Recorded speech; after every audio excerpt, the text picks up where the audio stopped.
around Tokyo today. I'm here with Gerard. Today I wanted to talk about camera settings and specifically this little dial on top of your camera. M mode, the P mode, the TV, AV, all those settings. Which ones you should use, which ones I use, and why. So we'll talk about that a little bit later. So in terms of gear that I'm bringing, I have the A7 IV, which I'm filming on right now. I also have a 20mm Sony 1.8, which is the lens I'm using to film this. First up, I have the Tamron 17-28 2.8, and then Tamron again 70-180 2.8. Some nice telephoto shots. And then I also have a prime lens here. So this is the Sigma 85mm 1.4, and I also have a Pro Mist filter on the front of this lens.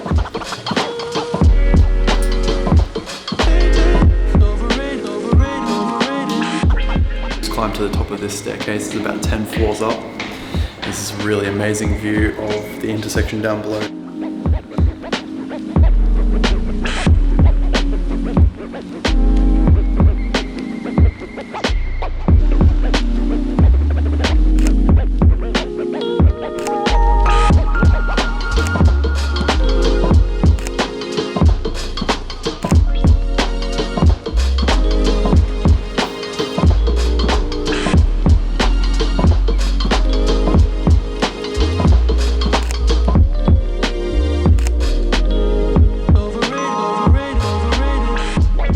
So we spent about half an hour up there shooting down over this intersection. As you can see, we did get asked to leave, which is a pretty common occurrence, especially when you're on private property. You do have to kind of expect that. So I'm just gonna roam around the street here with my 85mm 1.4 and see if I can take some nice street photos.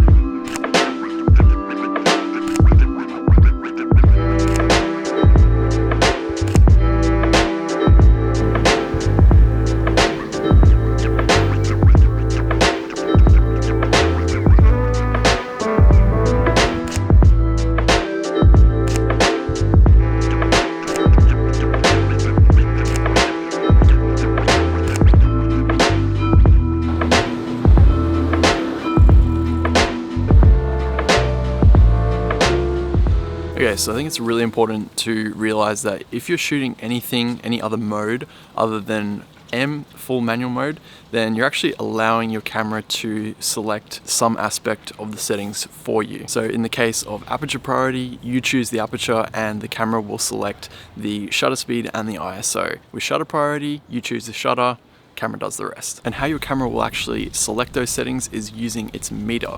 And so that's where the metering modes come in. So if you are shooting anything other than full manual, you actually need to learn another setting in your camera, which is the metering modes.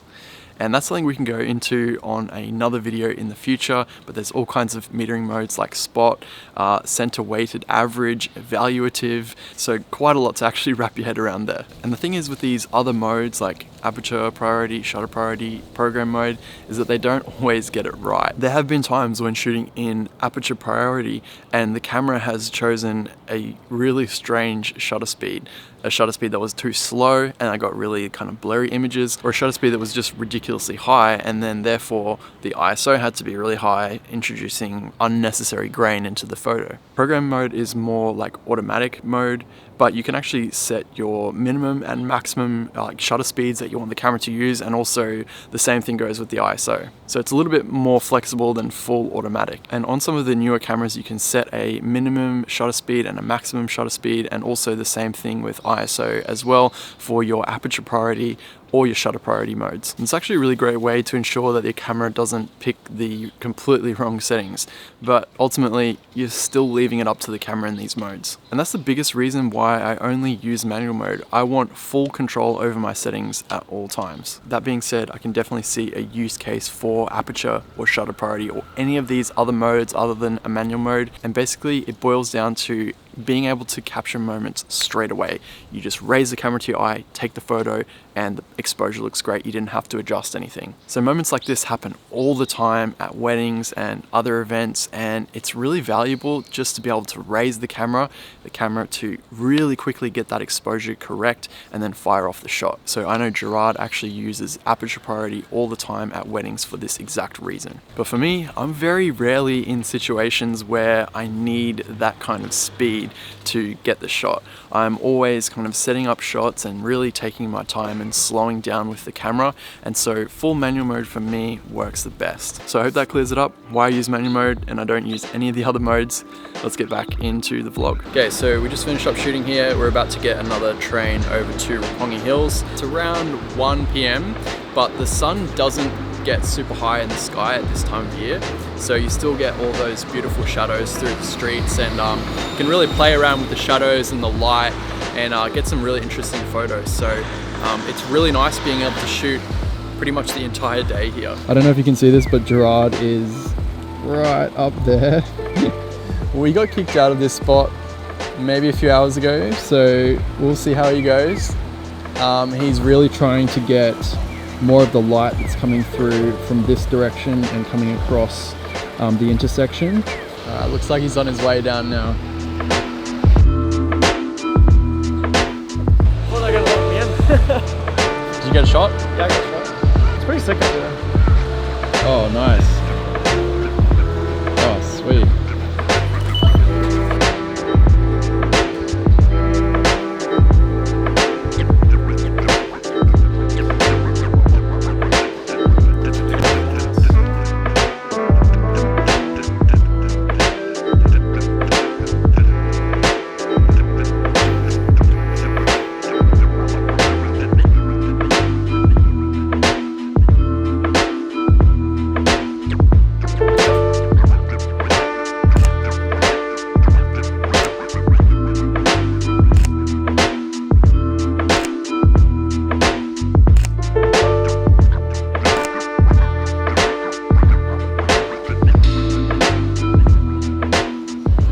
Now you won't get any light coming in here, and it just kind of seals all the reflection away. I always have problems with shooting through glass, and sometimes the polarizer just doesn't quite fix the problems. I think I'm going to buy one now because that is really awesome. It's like a lens skirt.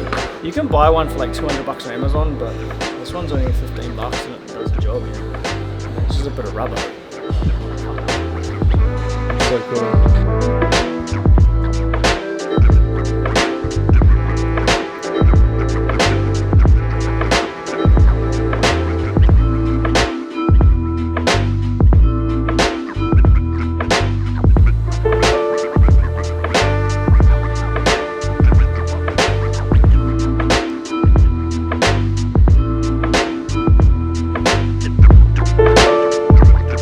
Link in description for this tripod. Link in the description.